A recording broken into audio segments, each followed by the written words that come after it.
Hi, thank you for joining us for the hospice experience. Today I'm meeting with Karen S. And Karen has actually multiple experiences with hospice. So thank you, Karen. Thank you for offering to share your experience. The goal of this program is to educate people on hospice. There's a lot of misconceptions about hospice, a lot of misunderstandings. So we're hoping that, with your experiences, that maybe someone who has a family member they're considering hospice for, that they would be a little bit more comfortable and they would sort of know a little bit more going into it. So thank you again, Karen. Could you tell us some of your experiences? Yes, well, thank you for doing this. I really do think it's important because there are a lot of misconceptions about hospice. The experiences that I've had four. The first experience that I had was back in 2008 with my grandmother, and she was suffering from Alzheimer's and dementia. We found out later that she had an underlying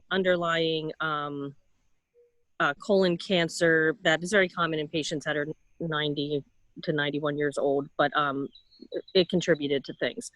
The second one was my father-in-law, who was only 6 weeks after my grandmother. He was suffering from COPD. So they were both at home hospice, and that my father-in-law, I didn't have direct decision making with that one. So, the situation was a little different, but I was still involved in it in some capacity. In 2015, my mother was diagnosed with cancer on a Tuesday and passed on Thursday. Wow. She had cancer for probably 4 years that none of her doctors picked up. Unfortunately, she was going to like 7 different doctors every 6 weeks for something, and none of them picked it up. So that was actually hospice, but in the hospital, because she was not stable enough to be transferred to a hospice facility, because she just would not have made it. Right. So that experience was different from the other 3. And then the fourth one was my sister, who was diagnosed with cancer in 2017. She was 48 when she was diagnosed. So she moved in with us at our house with my husband and my children, lived with us, and passed away 18 months later from cancer. We also did that hospice at home. Okay. So 3 of them were at home. Those 3 were totally different situations, and the other one was at home. The other one was my mother in the hospital. At the hospital, yeah. So how long? Your sister was on for 18 months, and that's actually no. Well, she wasn't on. No, she wasn't on hospice for 18 months. She was diagnosed in January of 2017 or 2018 with colon cancer, and she passed in August of 2019, but she was not on hospice the whole time. Okay. But with her, we had a lot more time. First of all, we had a lot more experience because I had already been through it 3 times. Right. And we had a lot more time to plan. And because she was young and more, she was able to help in that decision-making process, because she was not like my grandmother, who had dementia, and it was just a little different. And my mom also, my mom really didn't have much input either, because she was diagnosed on a Tuesday, passed on a Thursday, and she just declined so rapidly. She was only 70, but it was fast. Yeah. So yeah, my sister was on hospice for, I would say, we started with palliative care, and I feel like I'm jumping ahead because palliative care is something like that I'd like to talk about too. But my sister was technically, I would say, on hospice for about 4 weeks. Okay. All right. So 4 weeks isn't that long for hospice. So let's go back to your first experience with hospice. Okay. Was there anything going into hospice that you didn't understand? Yes. Yeah, a lot. So my grandmother, to go back a little bit, my father had passed away suddenly a year prior to my grandmother. He was her only child. So it's almost like as soon as he passed away, mentally, her mind just would not go to that place of losing her son when she was 91. So she started to rapidly decline. About a year after he passed, we noticed that she kept getting dehydrated. So every time we would take her to the, her every 2-month doctor visit, she was like losing weight, 10 pounds, 12 pounds. And her family doctor really was not much of a help. He had been her family doctor probably since she was like 40, him. And he just didn't have any information as to why this was happening. So she ended up being admitted to the emergency room and going to the emergency room, and then was admitted and for dehydration. So I have a friend who is a hospice nurse, but really then I thought hospice was for patients who had cancer. And I didn't know that hospice was for other things. So I had a conversation with the ER doctor who explained to me, your grandmother is, 91, she's dehydrated. You might want to, this is going to happen. She's going to keep dehydrating because of things that are going on with her medically. And I said to him, well, what can I do to avoid this? And he said, has your doctor, her doctor talked to you about hospice? And I said, no. I said, I never even thought that hospice was for a situation like this. And he said, definitely. He said, you should have that conversation because this is going to continue to happen with her. She's going to continue to be dehydrated, and you just need to have that conversation. So that was my first, my first like light bulb moment with, you can actually use hospice for something other than for cancer. And that's a really common misconception, Karen. So I'm glad that doctor was able to point you in the right direction, because sometimes physicians even, are scared to bring up the topic because it's tough. Sometimes doctors even feel like it's giving up, where it's totally not. It's just changing the way you're treating the person. Correct. Treating the person rather than the disease at that point, Correct. Right. So, so what we did is then I reached out to my friend and said, this is what they're suggesting. And, her advice was, let's just have a meeting, when your grandmother comes home. She lived with my sister. My sister lived with her. So she had a kind of a live-in caregiver, and she was very local. So my family, my brothers and myself and my sister were able to, set up a schedule and all that. So we met with the, hospice people, and, they explained to us, this is what hospice is about, and this is what will happen. It doesn't mean your grandmother's going to pass next week. It doesn't mean, we can't predict anything, but she needs to have someone with her all the time, mostly because of the fall risk. They're like, she's weak, she's not eating a lot. She was very mobile, but she, you just get weak and wobbly, and they just didn't want her to fall and then have a bigger problem. So, but they said, now's the time to have that conversation, but don't feel that because you're doing this, she's going to pass tomorrow. They're like, she could be on hospice for a year, so don't think that you're rushing her. Right. Hospice isn't going to do anything to expedite and, inevitable. No. Right. But what I did, so, once we decided to, we as a family decided that, okay, this is the best, plan, because we did feel that she would have just continued to go in and out of the hospital. Who knows, every 6 weeks, every 4 weeks, we don't know. But we just knew that this was like the thing that we should do to get her just the best care that we could give her. So of course we did it at home, and we set up a schedule. But the thing I liked is that the hospice coordinators, and this is what I found with, I should say mostly with my grandmother and my sister. I didn't see it as much with my mom, but I know it was there only because hers was so fast that like we had like 2 days and it was just so quick. But with my grandmother and my sister, because we had time, we saw that, hospice is all encompassing. It's not just, okay, we're just going to take care of your loved one and medicate them and make them comfortable. They offered spiritual guidance, mental health guidance and this is for us and for my sister and my grandmother. They offered the medical family support. They, came and helped with bathing if we needed it. They had volunteers that if we wanted them to come and sit with her for a while we took a break, that was available. And then after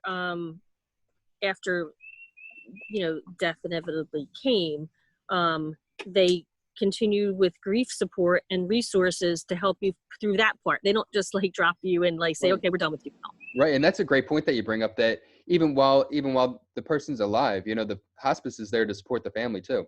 So it's Correct. not just for the patient. We probably spend a lot, I know our nurses spend a lot of time supporting the family, and the patient, trying to answer questions, explain the disease process, just so they know what's going on. And I think people are more comfortable when they know what to expect. Right. And I do think that, having that hospice discussion before you need it.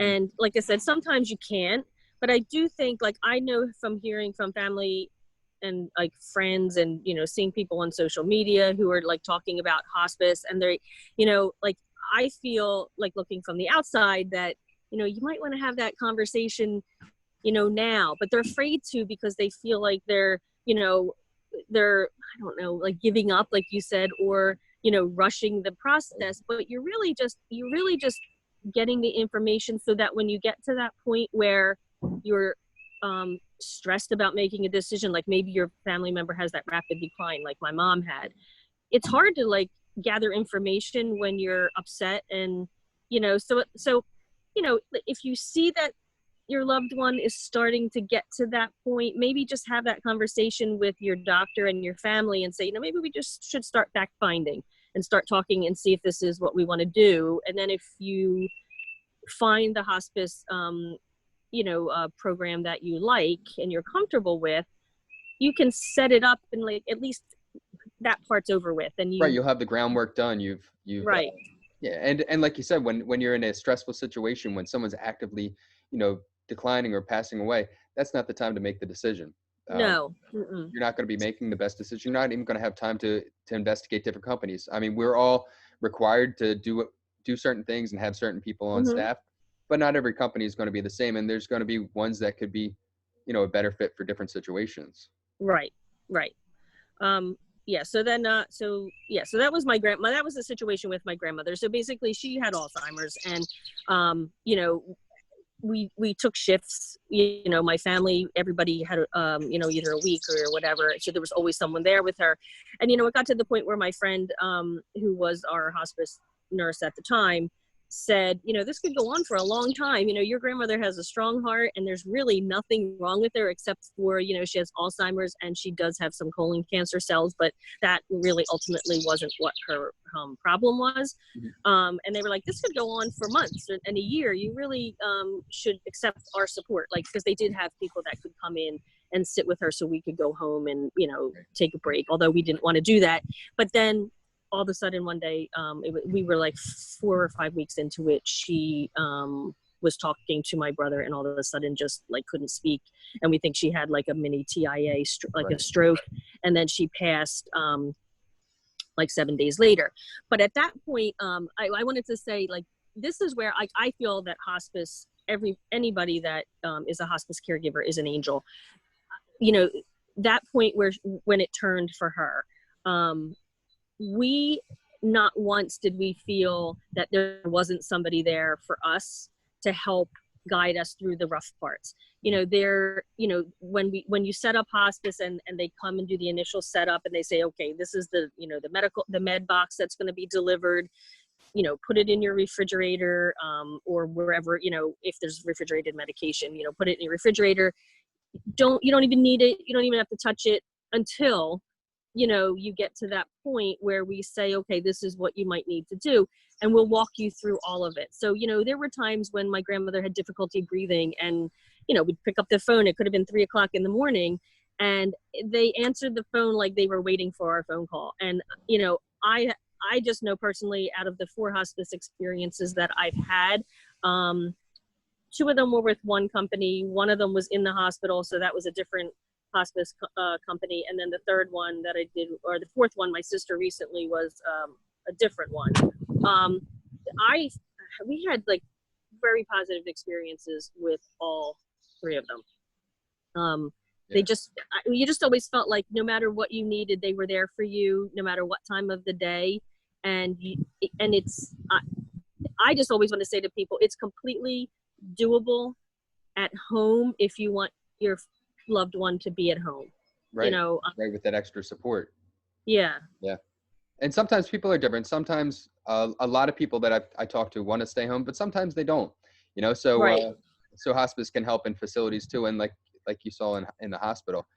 And I just wanted to clarify, when someone has support with hospice at home, the hospice nurse isn't sitting there, 24/7. No. Right, the family's still providing the care. The hospice is Mm-hmm. there to support you.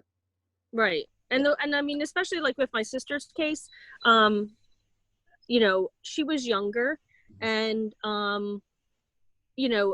it was like really like her case was kind of unique in the fact that, like I said, she was younger, she was able to make the decisions with us. But coming from a standpoint of the loved one, even though it was my sister could make the decisions, we still had a hard time, and she had a hard time saying the words like, I'm ready for hospice. Like we started on palliative. I say we because my sister and I always just said we, because we made decisions together all the time about her care. But when she was on palliative care, it was because she had a bowel perforation and had to have an emergency colostomy, and that was in April. And so for the last April to August when she passed was like the most difficult time. So we had a lot of nursing care and palliative care at home because of the colostomy and the issues that she had with it. Like there was like kind of a mistake with her surgery, and it was just not a normal like ostomy. It just had some challenges. Yeah. So so we did have a lot of nursing care. So when they talked to her about palliative care, and she said, okay, I think we should do this. Mm-hmm. At that point, she probably could have gone on hospice care, but she even said, I feel like when I say that word, it means that I've given up. And she goes, and I don't want to give up. So, we never really, the transition from palliative to hospice care for us was a lot, it was just different. We were down the shore on vacation when we had to go on hospice care. Like she was on palliative care. We went on vacation, which is another thing to bring up, is that you can continue with your life when you're on hospice. Like you don't have to say, I'm on hospice, I can't do anything. We went to the beach and we did our vacation down the shore. Mm-hmm. And they were like, if you need us, here's the number, just call us. And that's actually what happened. She ended up with a bowel obstruction on vacation, and we had to call them. And we, at that point, my sister said, I think I think things are happening. I think it's getting closer. I think we need to go on hospice, and I think we need to call them. So we did. And amazingly, they came to our shore house, and we signed the hospice papers and did everything. They had their spiritual person come down the shore and met with us, and we started the process down there. So then it was in New Jersey, so that kind of had like a little bit of a wrinkle to it, because when we came home back into Pennsylvania, we had to sign off Jersey hospice and then sign back on Pennsylvania. Right. But it was same company. The transition was very smooth. Yeah. And it worked. Yeah, that's amazing that they were able to accommodate you that way. Yeah, it was amazing. It was. And and like I said, when they had, the meds were delivered to our beach house. It's not our house, but it was a rental for a week. Sure. But all this happened in a week. It was so fast. Yeah. They made the call. They were like, okay, we'll be out at 2:00 tomorrow. It was very quick, very thorough. We never once felt like we just never once felt like we can't do this. Like, we never felt like, we have to quick leave and rush her to the hospital. Right. You have she was able to stay out of the hospital then. Yeah. And so then we came home, signed back on with the same company, but in Pennsylvania. And then we continued from there. And she passed away about 9 days later. Yeah. And for people listening, Karen, the difference between palliative and hospice, and you brought up palliative, is when someone's on palliative, they can continue to get treatments. It's not as much support as hospice, but they can continue to, like for cancer, for example, they could continue to get chemotherapy, radiation, whatever. And palliative Correct. is there to manage the symptoms to help keep them comfortable. Correct. And my sister's like one of her issues was, you know, obviously the ostomy, and then also the fact that she had a very high tolerance for pain and didn't like to take pain medication. And, you know, she was at that point where they were, you know, we were like starting to discuss like what else can we do to manage the pain, and she was just very adamant about, I don't want to be, you know, pumped up with, you know, more and more and more. Mm-hmm. So we were just trying to explore different ways to like keep her comfortable, but yet not have to go on hospice, because I just think she just had mentally that fear of the word because of what the connotations were for her. Yep. Yeah. You know. Yeah. And it's sort of a shame that there's no way to rename it, because a lot of people are just scared by it, you know, the word hospice. Right. So yeah, but people don't have to think, you know, I just want people to know that like you don't have to you know, if your family or your loved one gets to that point where you need it, it doesn't mean that death is going to come soon. It could, you know, depending on your situation, but it doesn't necessarily mean that. And you know, you can still live your life on hospice, you know, you can and she did, you know, we went down the shore and we went out to dinner, and until things got to the point where she couldn't. right. But sometimes it's just hard, like especially in a situation where you're undergoing treatments, it's hard to say I'm not going to have chemo anymore. Mm-hmm. You know, like I'm not going to do any treatments anymore. That's hard, because you do feel like, even though, you know, I hate to say it, that you can't beat this, you know, like certain kinds of cancer, like I think when you're at the point you might not be able to, Mm-hmm. it's still hard to say it. Right. Right. You know. Yeah. And I spoke with a nurse practitioner at an oncologist office, and she was a real proponent of hospice. And she was saying, you know, hospice is just changing the focus. You know, it's instead of focusing on the disease, you're focusing on the person. You're trying to keep that person, you know, comfortable as possible. So, you know, I'm really glad that you're able to share your experience, and you know, I hope it really helps some people, just so they're not as scared of it. Is there any anything you could offer advice if someone's considering hospice, if they're looking at a company or anything like that? Like any specific advice? Well, I would just say to talk to as many friends who have personally gone through it. Like you said, sometimes the doctors, you know, I always found that even when you ask them questions like about, you know, who should we call, or, you know, who would you recommend, they really don't know. I just feel that if you reach out to, you know, friends or even on social media and just say, has anyone done hospice? Can you tell me your experience? You know, I know that personally from one of the local Facebook pages that I've seen occasionally people who are having horrible hospice experiences, and it upsets me because I know it doesn't have to be that way. Yeah. And you know, like, you know, they'll say, you know, this happened and that happened, and I'm screaming to myself inside, no, that shouldn't happen. That shouldn't happen. Like it doesn't have to happen that way. Yeah. And I do say, I watched the one video with the gentleman who, I forget his name, but he had some in New York. He was in, yeah. Michael. And, you know, I want to say to people like that, like, that you will always question yourself. And I just think that's nature. That's like, it's just human nature to always say, did we make the right decision? Even in, like I said, all 4 of my loved ones that did it, I know it was the right decision. But even now, I still sometimes will say about my sister, like, oh, did we do that? Or should we have done this? Or should we have done that? And you will question, you know, the medications. You know, did I give the medication too soon? Should we have waited? And, you know, I feel that people need to, after it's over, they need to give themselves some grace and say, you know, don't beat yourself up. You know, the goal, you know, is to keep your loved one free of pain and help them transition into the next life in a way that is not painful and stressful. And, sometimes you do need the medications to do that. Right. And it's not a bad thing. It's Yeah. not, Yeah. You're giving you're them not, dignity. yeah, Yeah. yeah, Yeah. you let them, yeah, you're right. But I do think that people sometimes will say, oh, I wish I hadn't, because I even said that with my sister towards the end. She was in such distress.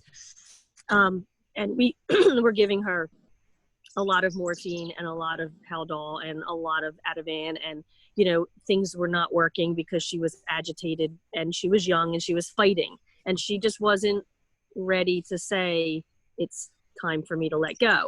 Yeah. But you do question yourself and you're like, oh, maybe we shouldn't have done that. And I just think I want people to know that cut yourself a break, that you are doing the right thing with their guidance, hospice guidance. That's great advice, because I totally agree with you. I think as long as you're thoughtful, you are making an informed decision, you're not rushing to anything, then you're making the best decision, because you're dealing with all the information that you have at that time, and that's all you have. So I think Right. I think you have to have a little bit of confidence and in your decisions, and you, like you said, give yourself a break. Yeah, and faith in your hospice provider. I mean, there are sometimes people will say, oh, they just pump them up with medication. I'm like, no, they don't do that. That's not, that's not what they're doing. They're really, it's not an exact science. I mean, everyone's different. Everybody fights, some people fight death and some people accept it graciously. And, it's, sometimes the medications don't always work immediately, so something else has to be tried, and sometimes that's alarming to the person in the family who's watching that, and they think, oh, they gave them the wrong thing, they should have done this. But it's not always so clear cut how the medications are going to work, like because of the disease process or because of the person's age or whether they're fighting it. So I don't want people to feel like, oh, they just pumped her up with this and just to knock them out, and we didn't like that. It's hard. I know it's hard. It isn't easy, but it can be done. And another thing to remember is when someone is on hospice, the family, the patient, they have the final say. So if you're not comfortable with what the hospice is doing, it's up to you. You can ask them to stop, or ask them to explain what's going on. And education is important. Yep. Yeah. Well, I'm glad you're doing this. I'm glad. I really think it's a great thing. Thanks, Karen. Oh, and thank you again. Thank you for sharing all your experience. So thank you so much. You're welcome. Take care. Thanks.